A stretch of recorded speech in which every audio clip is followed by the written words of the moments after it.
स्वयं महादेव भी प्रभु दर्शन पाके कृत्य कृत्य धन्य धन्य हो गए। भगवान श्याम सुंदर के भविष्य की घोषणा भगवान महादेव ने कर दी। अरे यशोदा, अरे मैया, ये तेरो लाला ब्रह्म है, ब्रह्म। ये तीन लोकों का नाथ, त्रिलोकी नाथ है। ये जगत नियंता है, जगत की लीला करने ही पधारे हैं। शंकर भगवान ने जैसे घोषणा की, दर्शन पाया, यशोदा मैया चकबक रह गई। कहीं इस बाबा की भविष्यवाणी सत्य ना हो जाए। अगर बाबा की भविष्यवाणी सत्य हो गई तो ये मेरो लाला मेरे पास कैसे रहेगो। अगर ये ब्रह्म है, तीनों लोकन को नाथ बनेगो, तो ये फिर मेरे संग कैसे खाएगो, पिएगो, सोएगो। मेरी ममता को तू ना सह जाएगो। मुझे नहीं चाहिए तीनों लोकों का नाथ, मुझे तो मेरा गोपाल चाहिए। हे भगवान, बाबा की भविष्यवाणी झूठी हो जाए, ऐसा यशोदा मैया प्रार्थना कर रही है। क्यों? भगवान से ज्यादा मैया को जरूरत है ममता भरे लाला की, जो उसकी डांट खाए, फटकार खाए, जो उसका पल्लू पकड़ के खींचे और मैया मैया चिल्लाए। ये मैया मैया के लिए तो तरसी बैठी है। 80 साल की उम्र में तो लाला भयो, और अब लाला नाथ तीनों लोकन को बनेगो तो मैया को कहां मिले। आप सभी अनुभवी माए बैठी हैं, जिसका भी बेटा थोड़ा सा बड़ा अफसर हो जाए तो सबसे पहले मैया छूटे, ये ध्यान कर लेना। यशोदा मैया डर रही है, ये ज्यादा बड़ा हो गया तो फिर हमारे पास रहने वाला। तुम सभी भुक्तभोगी बैठे ना। बालक थोड़ा पढ़ा लिखा हुआ, बड़ा हुआ तो सबसे पहले माँ बाप छूटते हैं, ये ध्यान रख लो। और बड़ा हो जाए तो और मुश्किल, और बड़ा हो जाए तो और मुश्किल। बच्चा अच्छा भी हो तो भी माता पिता के साथ में रह नहीं पाता है, मजबूरियां बन जाती हैं। नौकरी, बिजनेस, व्यापार, पद, गौरव की कामकाज में इतना बिजी हो जाता है आदमी का, बड़ा शेड्यूल हो जाता है। यशोदा मैया चाहती नहीं ऐसा कि कान्हा दूर जाए, लाला दूर जाए। देवता दर्शन कर गए, आज महादेव भी दर्शन कर गए, आशीर्वाद ले गए। एक दिन गुजरा, बालक कन्हैया जी 5 दिन के हो गए। आज यशोदा मैया ने सब गोपियों को आमंत्रित किया। अपनी दासी से पूरे गोकुल में ढोल पिटवाया और आवाज लगवाई, अरे गोपियों, कल मेरो लाला 6 दिन को है जाएगो, कल छठी पूजन है। मेरे लाला का पहला स्नान होगा कल। लाला को काजर लगाया जाएगा, लाला को वस्त्र पहनाए जाएंगे, लाला को पालना दिया जाएगा, इसीलिए सब गोपियां आ जाएं कल। भाई ये है भागवत में छठी पूजन। नदी पर ही होवे छठी पूजन, ये पक्की बात है। पहला स्नान, बालक का पहला स्नान, ये सभी जो कथा में सुना रहा हूं, ये कथा का अभी तक भारत में मान्यता है। बच्चे को और दूल्हे को निलाने के भी मुहूर्त निकलवाए जाते थे पहले। दुल्हन को कब तेल चढ़ेगा, कब हल्दी चढ़ेगा, कब स्नान होगा, कब बच्चे का स्नान होगा, कब क्या होगा, ये सब पहले पंडित जी से पूछ के होता था। और अब कौन पूछ रहा है पंडित जी को?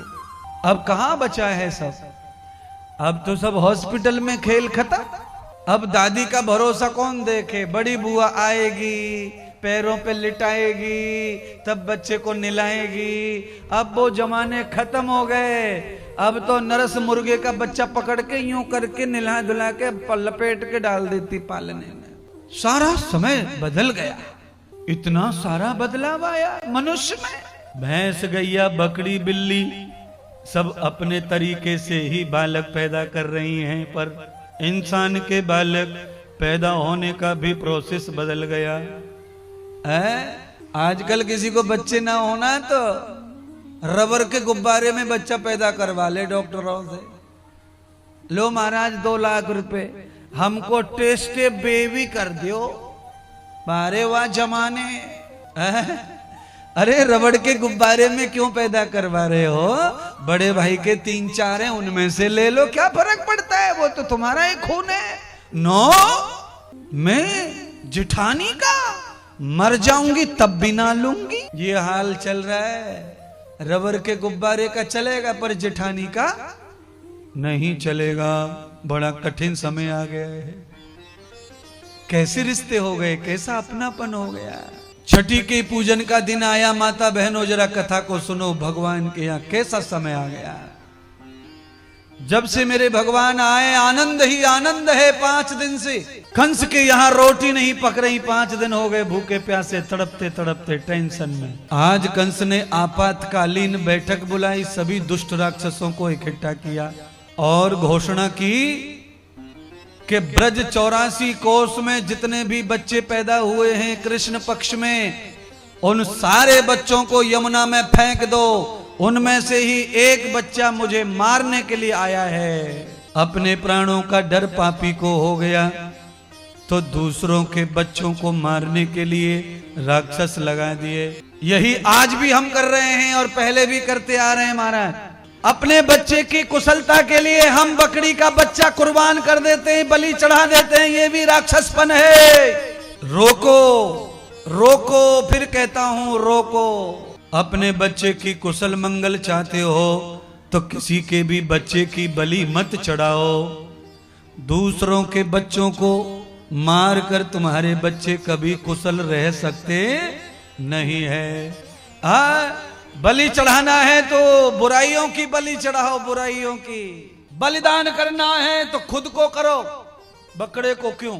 अरे तुमने मन्नत मांगी है ना, बेटा हो जाएगा, ये कर देंगे तो खुद की गर्दन चढ़ा दो। रावण ने भगवान शंकर के गले में गर्दन चढ़ा दी, तो बलि चढ़ाते हो तो खुद की चढ़ाओ। बलिदान, बकरे का बलिदान। वाह भाई वाह, होशियार हो। तुमसे ज्यादा चालाक कोई नहीं होगा शायद जगत में। भैंसे का बलिदान, कमाल कमाल के बलिदान हो रहे हैं देश में।